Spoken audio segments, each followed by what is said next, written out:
Hi everyone, today we are going to discuss the basic meaning of selection, and further we are also going to discuss the importance and also the various types of employment tests which are conducted in order to hire the suitable candidates for the said job. Now let us first understand the basic concept of selection. See, in an organization, whenever there are vacant positions, it is important, that they are filled on time so that the organizational efficiency is not compromised. So every organization needs capable employees to run the organization for its further growth through augmentation in brand and market share. See, we all know that an organization not only needs employees whenever they are required, but also need those employees who are able to contribute towards the further growth of the organization. Okay, so selection is basically a process of choosing the appropriate candidates from a pool of candidates suitable to or for the particular profile. Okay, so remember, it is a process of choosing the appropriate talented basically candidates, from many candidates who come for the entire process of selection. And many type of tests, interviews are taken, and medical examination eventually is conducted, and after that people are chosen for the particular job. So it is indispensable part of HRM. Why so? Because when talented employees are working for your organization, then your organization's efficiency and the effectiveness will increase, and thereby there will be a good market image for your brand, and also the market share will augment. Right, now let us understand the importance of selection. See, organizations who understand their employees' value invest a large sum in selecting the relevant candidate for the vacant job. Yes, when you know that you have to hire such employees who are talented, because they are eventually going to grow your organization. And if you invest certain money before in order to hire them, then it will be considered, or it is considered, as an investment. So organizations who understand this, they invest a large sum of money in this process. Now, selecting skilled candidates reduces the training and development costs of the organization. Very right. When we are hiring people who are skilled, who know their job well, so then in future we have to spend less on the training and other developmental needs. So this helps in reducing the overall cost of the organization, right? Selecting candidates who are satisfied with their work enhances the efficiency of both the employee and the organization. Very right. If you are hiring people who are satisfied with their work, so what will happen? Then they will be happy in doing whatever they are doing. They will be feeling satisfied. Contentment will come, but at the same time they will also want to grow their organization, and at the same time they will work towards their growth also. So these are very important things that are basically required in order to select people for the organization, in the organization. Now, what are the different employment tests that are taken in order to hire people?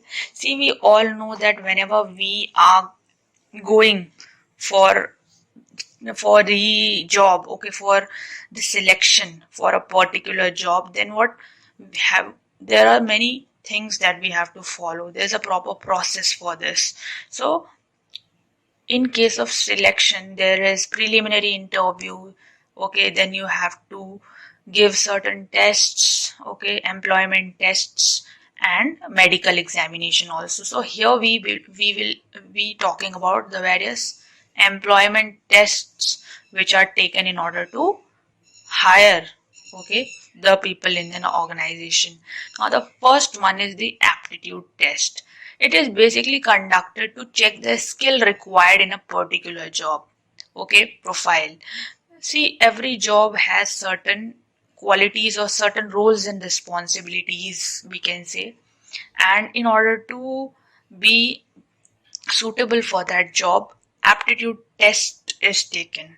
Here basically your skills are checked, whether you will be able to perform that job or not. For example, if it's a marketing job, okay, then you have to have the knowledge of the various pricing, promotion, and also the distribution strategies of or which can be followed when the organization needs them, right? Now the other one is the personality test. It is the complete identity of the individual. We all know that personality shows what is exactly the identity or character of an individual.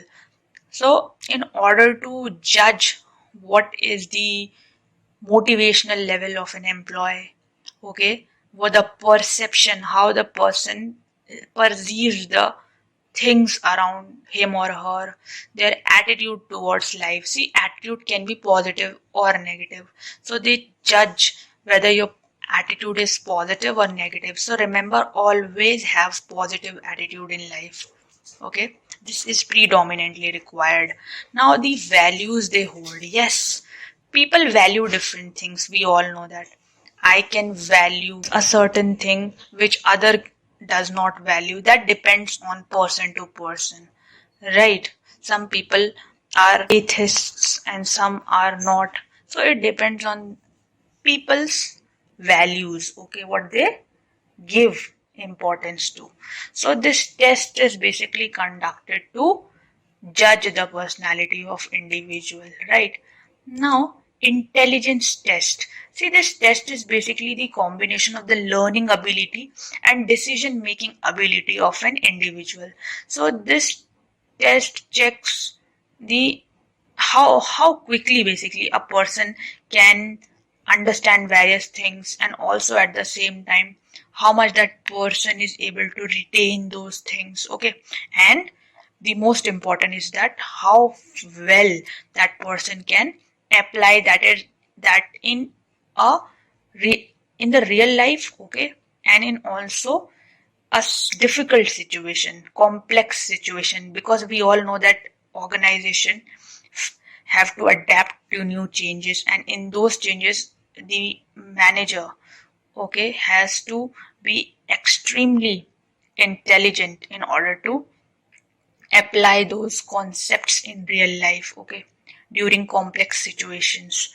Now graphology test, it's basically judging the person's handwriting, okay, because a person's handwriting also tells a lot about his or her personality. For example, if a person is writing in a very lucid or has a very beautiful handwriting, then this shows that the person is greatly committed to any work that he or she does, okay. So every handwriting shows certain aspects of a person's personality, right? So here various experts are hired to analyze those. Now integrity test, here the honesty or commitment of the individual is checked. How much that person can stay loyal to the organization. See, it is very important along with other things like aptitude, intelligence, okay. We also have to have those people who are basically committed to the organization, right? So here basically the person's loyalty or commitment towards the organization is checked. Basically, yes, no questions are asked over here. Now the other one is the proficiency test. Here every individual, we all know that every individual possesses certain knowledge, okay, gained through their experience or by reading or listening, okay. So a person's level of knowledge is also required to be tested. Whether we talk about the current affairs knowledge, general knowledge, static knowledge, okay, any kind of knowledge, any kind of skill that the person possesses, that is judged during this test, okay. So now let us practice some important questions. Which test checks an individual's learning, retention, and decision making ability? Proficiency test, IQ test, graphology test, wisdom test. See, we discussed that IQ test is basically the one which analyzes the person's retention and also the person's ability to make decisions during complex situations. So the correct answer would be option B, that is IQ test for this. Now the next question is, which test is used to test the person's commitment towards the organization? IQ test, aptitude test, integrity test, graphology test. See, we discussed that whenever one has to judge how committed, okay, or how loyal the person can be towards the organization, we use integrity test, that is option C. So the correct answer is integrity test, option C for this. So this was all for today. Thank you so much for your time.